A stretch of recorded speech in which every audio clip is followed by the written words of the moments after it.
So this video is quite overdue. So why is socializing so overwhelming for us Aspies? Yeah, I'm an Aspie as well. I used to have issues with social skills. I used to feel very overwhelmed going into a group setting, and I just feel like leaving. I didn't really feel like staying too long, and it's quite frankly very, very scary at first few years actually.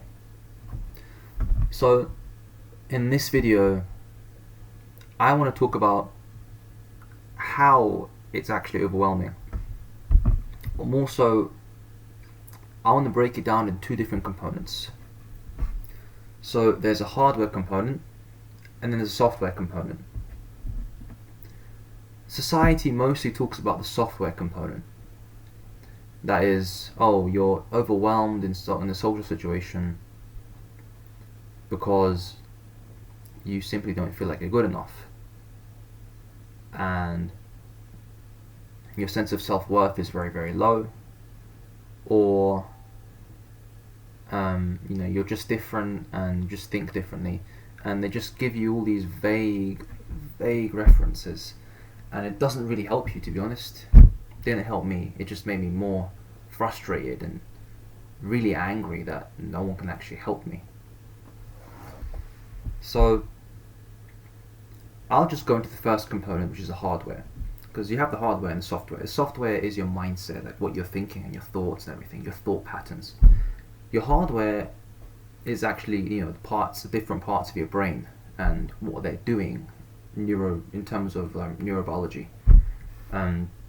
I've actually studied biomedical science in my university, so I mean, it's not really neurology or anything. I just have a science background, so it's easy for me to talk about these things. So the first one, hardware. We have something called the amygdala in our brain, and this part of our brain is known as a fight or flight center. So whenever you're in a stressful situation, it just lights up and it just makes you feel like, oh shit, like something's going on. You just feel like completely shutting down. Your entire mental bandwidth it becomes massively reduced, and the only thing you're thinking about is how to escape a perceived dangerous situation. And you also have the prefrontal cortex, which is like the top layer of your brain, and that controls your reasoning, your planning, and even social skills. And so what happens is, in a perceived stressful situation, your amygdala activates, and it literally interrupts your prefrontal cortex activity. So now you're less focused on your work, and your attention is more focused on escaping danger. And that might be a problem, because if you're in a social situation and you perceive a threat, you're going to stop focusing on socializing, and you're going to be focused on perceived threats. In this case, in 21st century, it will be threats that are not really threats. They're just perceived threats. So for example, you could be thinking, so you're in a social situation, right? And you could be thinking in your mind, oh god, I said this person, this cute girl that I'm talking to will think that I'm an idiot for saying this. And then you start thinking, you start overthinking, overanalyzing in your mind, and what happens is you're not that relaxed, so you end up the conversation doesn't really flow. You don't really know what to say. You just think like you can't really think of anything to say now. Now you're just frozen up, and all you want to do is just escape that conversation completely. And it's not really a pleasant situation to be in. So that's what happens when you're in this fight or flight stress mode. And another thing is people with Asperger's, or quite frankly with ASD in general, most of us tend to have an elevated fight or flight response anyway. So our baseline stress level is higher than average of a neurotypical. Yeah, it's pretty sad. And on top of that, we have this nerve called the vagus nerve. It's a massive nerve that goes from your brainstem all the way down, connects different organs, your heart and your adrenal glands and other organs. It's a massive nerve that goes down like a snake, basically. And this is your parasympathetic nervous system. It's a part of your parasympathetic nervous system. And what that nervous system does, it's the opposite of fight or flight. It's the rest and digest system. It's part of that. And it's meant to calm you down. And interesting thing with Asperger's and people with Asperger's is that this vagus nerve is not working quite as well. And what ends up happening is that you struggle to handle stress effectively. You get more stressed easily, stress is elevated, and you end up becoming more burnt out, more overwhelmed, and therefore it becomes very difficult to function doing anything. You could still try and get by doing it, but you'll just feel so overwhelmed that you just want to relax all day, maybe play games, and maybe comfort eat something like junk food or crisps or chocolate or whatever, just to make yourself get that dopamine spike to feel like you're relaxing. Newsflash, you're not actually relaxing when you're doing that. But I understand, I've been through that as well. We all have these problems, and it's nothing to be ashamed of. Yeah. So that's the hardware component of someone with Asperger's being overwhelmed and too stressed. Now, there's also the software component, which is you go into a social situation and already you start feeling overwhelmed without even being there. That's just the act of thinking about going into a social situation. Already you feel overwhelmed. Now, what's going on there is so one thing, there is PTSD, but I'm not going to go into that. I'm going to talk about more what would happen for most people. PTSD is a really completely different disorder where the amygdala that I mentioned earlier, the amygdala, the fight or flight center, is so turned on to the extreme that it's very difficult to tone down. Yeah, I'm not going to be discussing that. If you want to learn about that, you can maybe ask in the comment, and maybe I'll make a video on that, who knows, but I'll just make videos mainly on Asperger's. So you have something called the reticular activating system, and it's really interesting because this is what I mean. This is still talking about software. So this reticular activating system, it subconsciously filters through information that's gathered from your senses after being processed from data into information via sensory processing regions in the brain. Whoa, Michael, what is this? Okay, let me go over that again, but here's how it goes. So you have your senses. They take in data from the environment. So let's just go with visual, so visual and auditory. Sound comes in, light comes in, and then that's data. Goes into your brain regions, goes into your sensory processing brain regions. And then those sensory processing brain regions make sense of that data into information. So they convert data into information. Easy enough, right? And then that information gets taken to the reticular activating system. This is just a general overview, by the way. This is a lot more complex than what I'm making it out to be. But just for the purposes of simplicity, I'm just telling you in this way. And okay, so this information, this raw information that's processed from the sensory processing regions in the brain, is then it's filtered through the reticular activating system, And what the reticular activating system does, as it filters through this information, what it does, it filters through this information, and it cuts out all the other information. It selectively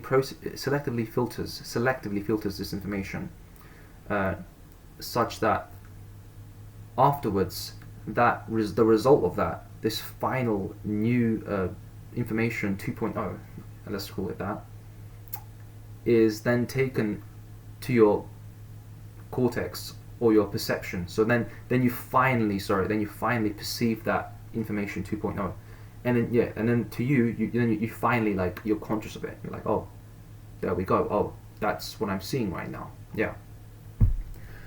So how does all this relate to the software component of being overwhelmed in social situations for people with Asperger's? Well, the way it works is that many people with Asperger's, after being alienated from society, after not being included in parties, being socially secluded, it can cause us to really have these negative beliefs about ourselves. And what will happen is, as we experience these events that we perceive as negative, oh, like, my friend, this person's not inviting me to a party, or I'm saying this and everyone looks at me weirdly, it's going to have an impact on the software component of our mental health, in terms of your RAS. Because what happens is, your reaction to that negative situation will actually program your RAS, your reticular activating system, in a specific way, such that, for example, if you keep experiencing these negative events, you're going to develop certain beliefs about these events, like, oh, I'm never going to have friends, or I'm not good enough to socialize, or I can't make any friends, or I'm never going to get a girlfriend, girls don't like me, you know. And then when you keep having these thoughts in your mind, not only is it, a negative thought, it's that these thoughts actually program that reticular activating system in that direction, meaning that now your reticular activating system, when it subconsciously filters through the information gathered from after from your senses,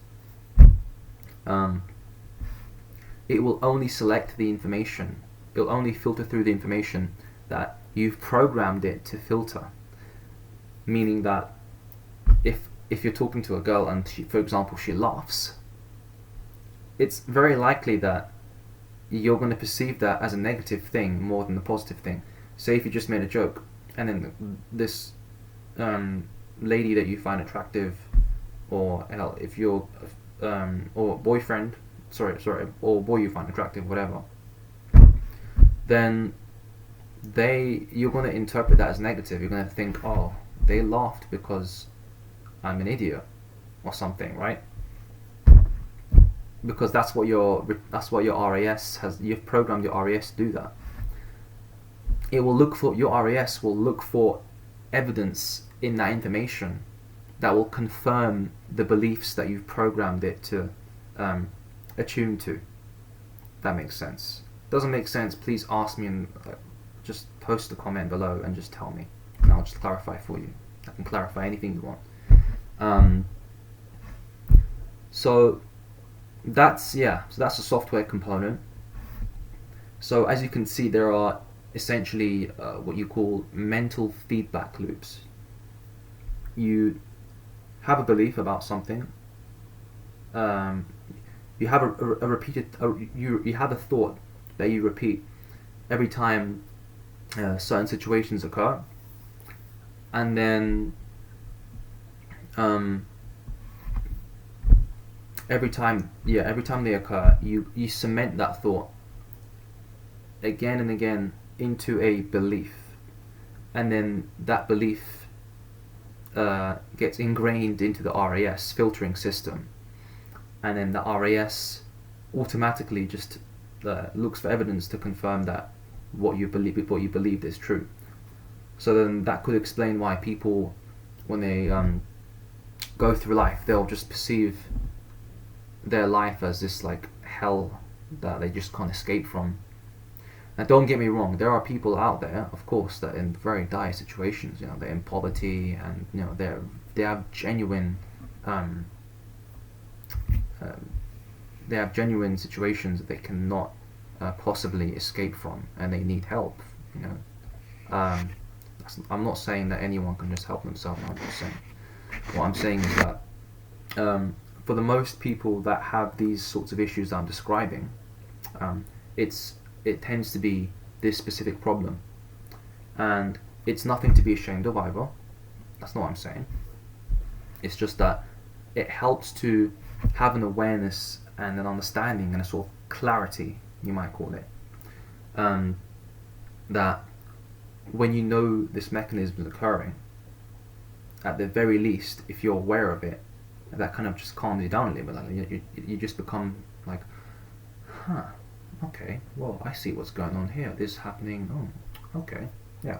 It kind of gives you an opportunity to step back and distance yourself from what's going on. You're like, oh, this process is occurring, and maybe if I just modify this process at this specific level, then I can alter its course so that I have this compounding positive effect over time instead of a compounding negative effect. Now, there are strategies actually in order to facilitate these processes, this RAS process, to work in your favor, and there's also strategies to help it make it so that the hardware components also addressed. That means reducing your fight or flight response and really strengthening the vagus nerve in order to make sure it functions optimally, so that you no longer feel overwhelmed. And yeah, I guess this concludes the video. If you found this interesting, please like, subscribe, and if you have any suggestions, comment below. I'm actually offering a free one-to-one 45-minute clarity call. This is where, if you book a call with me, I go over your situation in unprecedented detail, and I learn exactly what's holding you back from the life that you truly deserve. So whether that be having a great social life, improving your social skills, your social awareness, so you can actually, if you wanted to, engage with neurotypicals and really immerse yourself in society, and or it could mean you want to improve your sensory processing issues. I can definitely see what's going on in your specific situation, and what we'll do is that we'll ask you a series of questions just to see if you're the right person that can go and go through this process to actually improve your life, because this process isn't for everyone.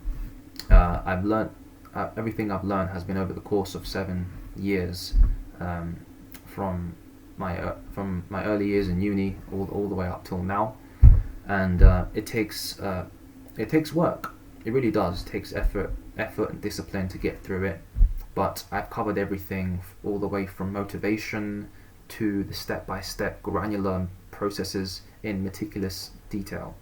So if you're interested in learning more about that and seeing if I can help you or not, please definitely book a call below. Click on the link below in the description, and yeah, that'll be all. Alright, thanks for watching, guys. Hope to make more videos soon.